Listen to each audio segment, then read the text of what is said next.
On March 6, 2019, Michelle Blackwood, a renowned art dealer and socialite, laid lifeless on the marble floor of her foyer. Her body was positioned in an eerie pose, as if carefully placed by the killer. The multiple stab wounds to her chest seemed almost surgical, an indicator of the precision of the murder.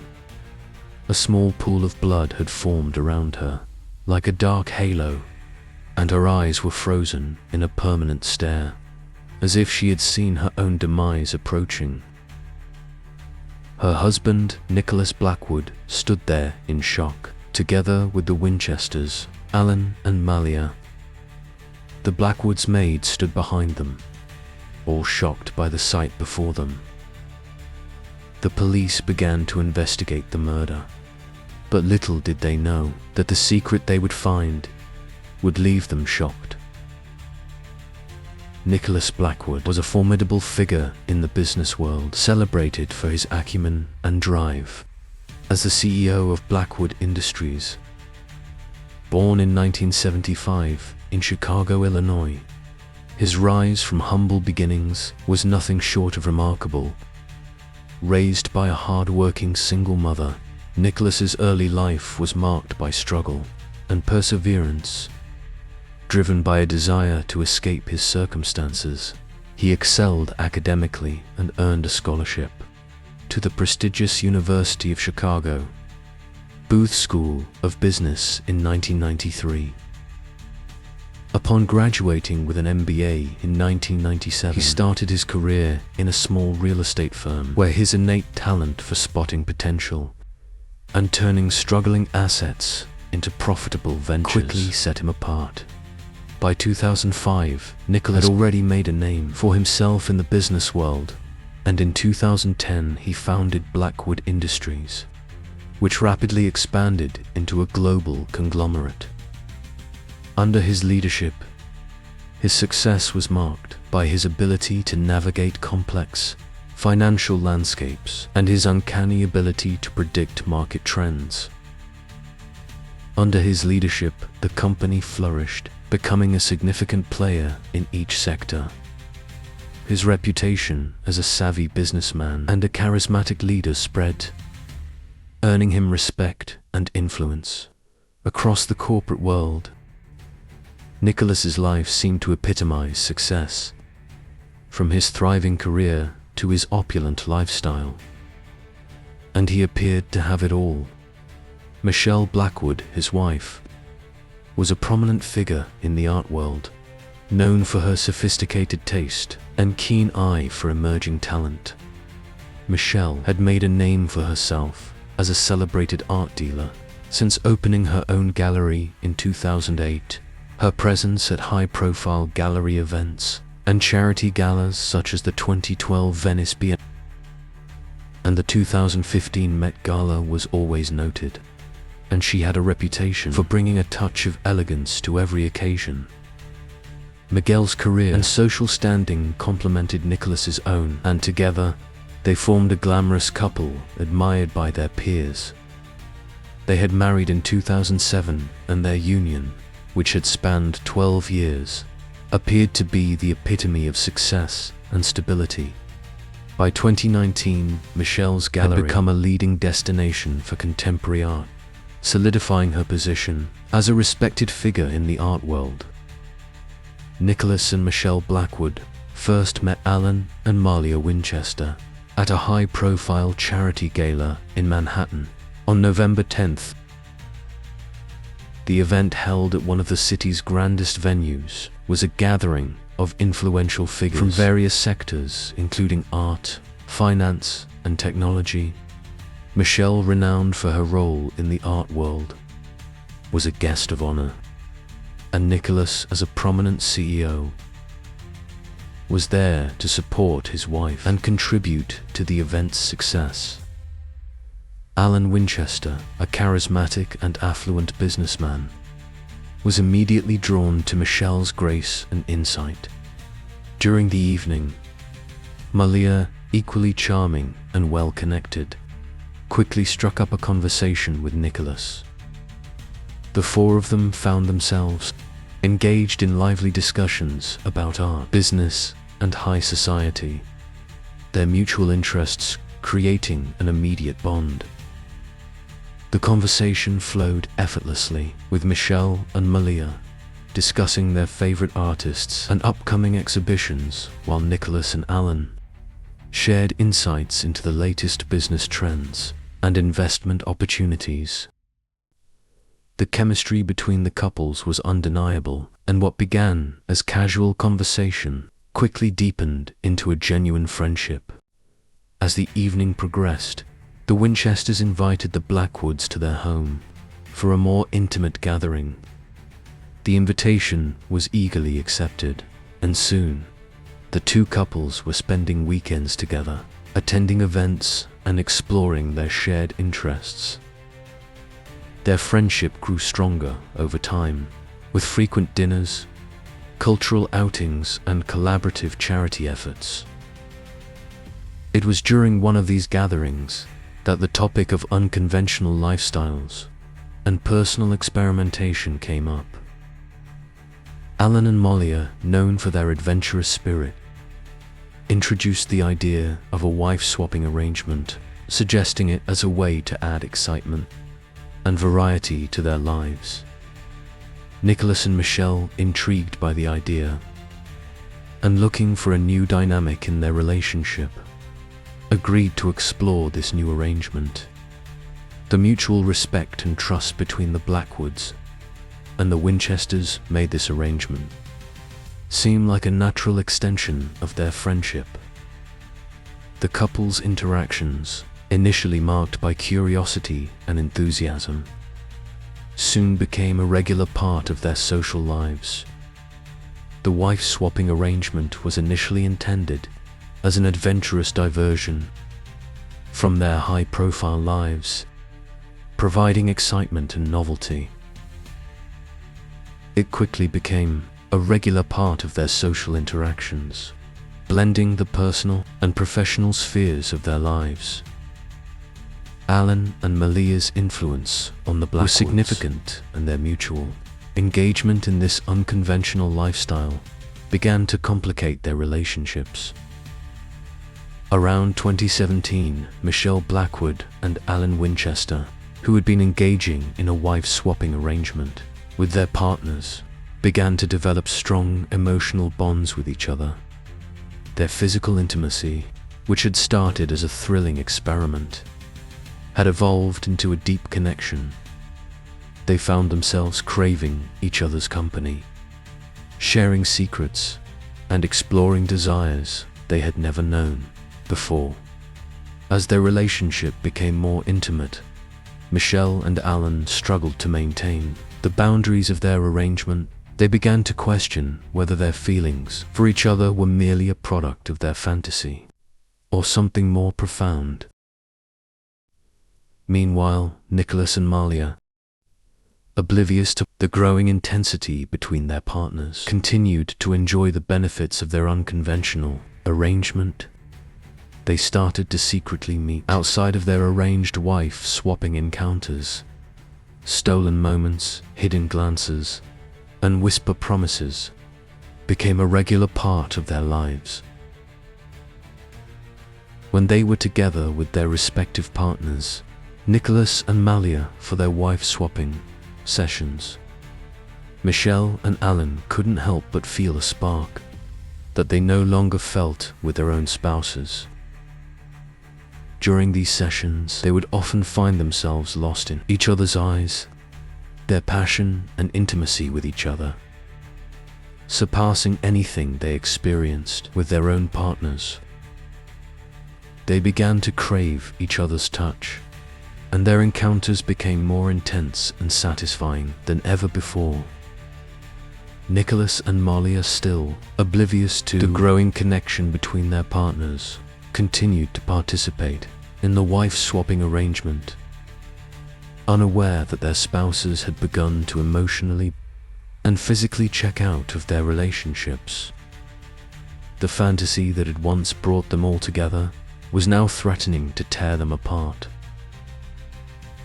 On the night of March 5th, Michelle revealed the shocking news that she was carrying Alan's child. The room fell silent, with tension and anger hanging in the air. Malia's face twisted in rage and betrayal, her eyes blazing with fury as she glared at Michelle. Her body language screamed hostility, her hands clenched into fists. Nicholas's face turned red with anger, his eyes wide with shock and hurt. He seemed frozen, unable to process the news. Alan took a step forward, trying to defuse the situation, but Malia's glare stopped him in his tracks. His eyes darted between Michelle and Malia, unsure of what to do next. The atmosphere was electric with tension, the relationships between the two couples on the brink of collapse. The wife-swapping fantasy had turned into a nightmare, and it seemed that there was no turning back. On March 6th, Michelle Blackwood laid in her own pool of blood. Shortly after the body was found, the police started to work on their case. The detectives had been briefed on the circumstances surrounding Michelle Blackwood's murder. The only others present at the time of the murder were her husband, Nicholas Blackwood, their neighbors, the Winchesters, and the Blackwoods' maid Annabeth. A medical examiner arrived at the crime scene. The medical examiner's report indicated that Michelle's death caused by exsanguination from multiple stab wounds, likely inflicted with a letter opener. The examiner's hypothesis proposed that the killing was a deliberate act, given the organized crime scene and lack of signs of forced entry or struggle. This suggested that the killer may have been someone known to Michelle, who had access to the mansion and had planned the attack in advance. The same statement was given by Nicholas and the Winchesters when they were questioned by the police. They were asked about their whereabouts on the day of Michelle's death, and they all claimed to have been in different parts of the mansion, unaware of the events that happened. Their alibis were checked, but there was no other staff or witness to confirm their corroborating statements. However, the police still suspected that one of them might be hiding something, and they continued to investigate further. The investigation was ongoing, and the police were following up on several leads. Meanwhile, the statements given by Nicholas and the Winchesters were being scrutinized for any inconsistencies or potential clues that might have been missed. They said that Annabeth the maid was the one who had screamed and alerted them to Michelle's lifeless body. They claimed that they had been summoned to the scene by Annabeth's frantic cries for help, and that they had been unaware of the events leading up to Michelle's death until that moment. Annabeth was questioned further, and she recounted her version of events. She claimed that she had been upstairs, going about her daily routine, when she heard Michelle's voice coming from downstairs. She said that Michelle was speaking with someone, but she couldn't make out who it was or what they were saying. As she came downstairs to investigate, she witnessed a horrific scene. She saw Michelle being stabbed multiple times by an unknown assailant, who then turned and fled the scene. Annabeth claimed that she was too shocked and frightened to intervene, and that she had immediately called out for help and alerted Nicholas and the Winchesters. However, the police noticed that Annabeth's story seemed rehearsed, and that she was being evasive about certain details. They pressed her for more information, but she insisted that she was telling the truth.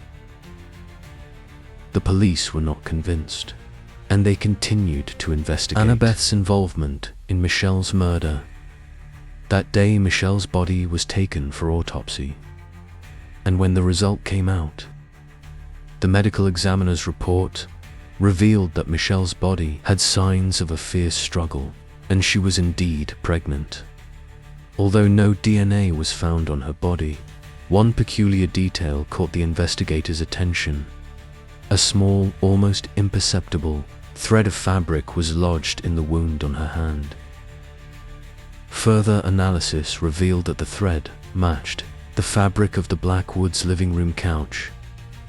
This suggested that the killer may have been in the house, possibly sitting on the couch before or after the murder. The thread could have been torn from the couch when the killer stood up or moved around, and accidentally got caught in Michelle's wound during the struggle. The next day, the police investigation continued with a series of separate interviews.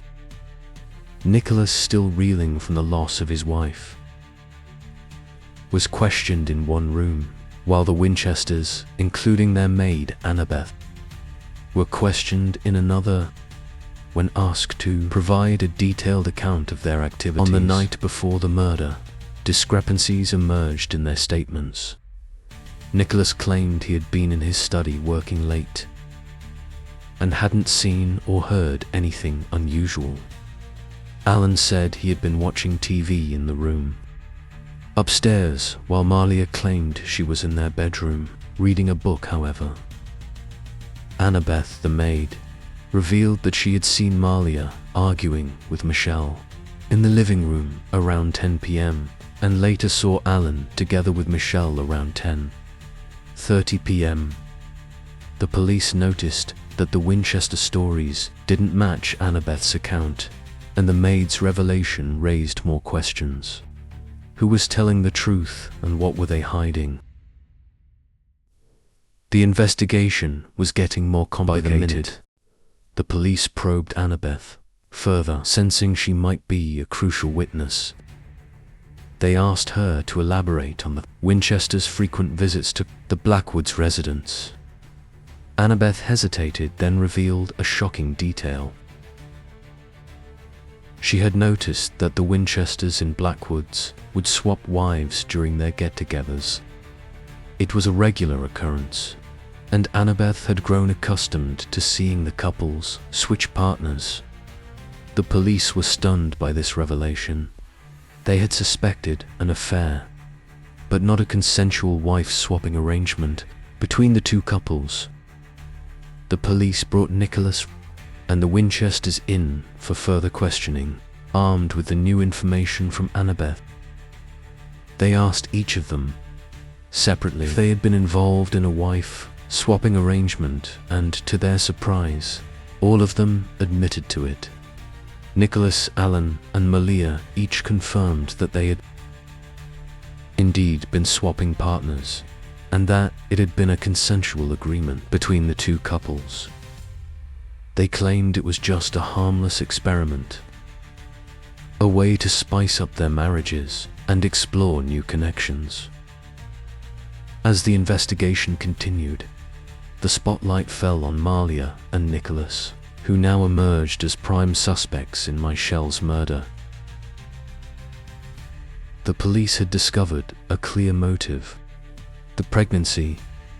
With Alan's earlier revelation that Michelle was pregnant with his child, the police now had a solid reason to believe that Malia, as Alan's wife, would have had a strong motive to kill Michelle. Jealousy, betrayal, and a desire to protect her marriage could have driven Malia to commit the crime. Similarly, Nicholas, as Michelle's husband, would have had a motive to kill his wife if he felt betrayed by her infidelity and pregnancy with another man's child. His earlier alibi of working in his study now seemed shaky, and the police wondered if he might have been more involved in the events of that fateful night than he initially led on. The police decided to bring Malia and Nicholas in for further questioning, this time with a focus on their potential motives and any evidence that might link them to the crime. The police obtained DNA samples from Malia and Nicholas, hoping to find a match with any evidence collected from Michelle's body. However, After conducting thorough tests, they found no traces of their DNA on Michelle's body or at the crime scene, with no physical evidence linking them to the crime. The police were forced to release Malia and Nicholas from detention. Despite their suspicious behavior and questionable alibis, the lack of concrete evidence meant the police had no grounds to hold them. Their lawyers had been arguing for their release, citing the absence of any tangible proof connecting them to Michelle's murder. The police had searched their belongings, phones and computers, but found nothing incriminating. No DNA, no fingerprints, no suspicious transactions or communications. It was as if they had been careful to cover their tracks, or perhaps they were simply telling the truth about their innocence. As the police struggled to find any physical evidence, the pressure from the lawyers and the court mounted. The police knew they couldn't hold Malia and Nicholas indefinitely without charging them. Reluctantly, they made the decision to release them, hoping that further investigation would uncover new leads. Malia and Nicholas left the detention, looking relieved but still shaken by their ordeal. They maintained their innocence, claiming they had been wrongly accused, and were grateful to be free once more. The police, however, remained skeptical, keeping them under surveillance as they continued their investigation. 2 days after releasing Malia and Nicholas, the police obtained a warrant to search the Blackwood residence. Meanwhile, Annabeth had been summoned the previous day for another round of questioning. During a routine questioning session, the police noticed a small cut on Annabeth's hand. They asked her about it, and she provided an explanation that raised suspicions. Her story seemed inconsistent and evasive, sparking the detective's interest. The cut on her hand looked too precise to clean, to be from a broken glass. The police suspected a knife wound, and Annabeth's nervous behavior reinforced their doubts. The detectives decided to investigate further, obtaining a search warrant for the Blackwood residence. They arrived at the mansion, armed with a team of forensic experts, state-of-the-art equipment, and a determination to find new evidence. The police had been granted a new search warrant, allowing them to scour the premises once again, this time with fresh eyes and advanced technology. As they stepped out of their vehicles, the team of forensic experts began to unload their gear, including specialized lights, cameras, and collection kits. The police officers, led by the determined detective, stood ready to assist, their eyes scanning the mansion's facade as if searching for any hint of what lay within. The team's mission was clear: to leave no stone unturned, no surface unexamined, and no potential evidence They would re-question the staff, re-examine the crime scene, and reanalyze every shred of evidence previously collected. The search was meticulous, with every room and corner scoured for clues. And then, in the incinerator, they found it, the murder weapon. A kitchen knife, partially burned but still recognizable, was lodged in the ashes. The police carefully extracted the knife, taking care not to damage any potential evidence. They bagged it and sent it to the lab for analysis. The discovery of the murder weapon was a significant breakthrough in the case. The police now had physical evidence that could link the killer to the crime. They began to re-question Alan and Annabeth, who were still on house arrest, about the knife and the incinerator. The lab results revealed a shocking discovery. Annabeth's fingerprint was found on the handle of the kitchen knife. The police had previously collected her DNA and fingerprints during the initial investigation. which made it easy to match with this new evidence. On March 20th, with enough evidence, the police immediately arrested Annabeth, charging her with Michelle's murder. She was taken into custody, her expression a mix of shock and fear. As the police questioned her, she confessed. Annabeth revealed that Michelle had caught her stealing from the safe in the living room. Michelle had threatened to call the police, and a struggle ensued. In a panic, Annabeth's hand instinctively reached for the kitchen knife she had tried using to open the safe. She stabbed Michelle in a moment of desperation, not intending to kill. The police listened intently as Annabeth's confession poured out, revealing the events that led to Michael's tragic death. The investigation had finally uncovered the truth behind the murder.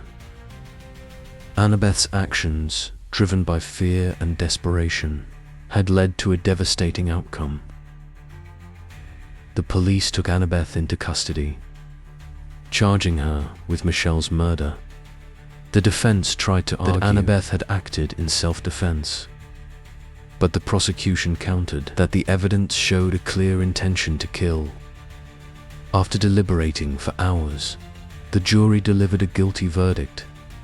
The judge sentenced Annabeth to life in prison without the possibility of parole. As the sentence was read out, Annabeth's face crumpled and she collapsed in her chair, overcome with grief and despair. The Blackwood family, who had been present throughout the trial, showed little emotion as the sentence was handed down. They had already lost Michelle, and now they saw justice served. As Annabeth was led away in handcuffs, she knew she would spend the rest of her life behind bars, haunted by the memory of the crime she had committed.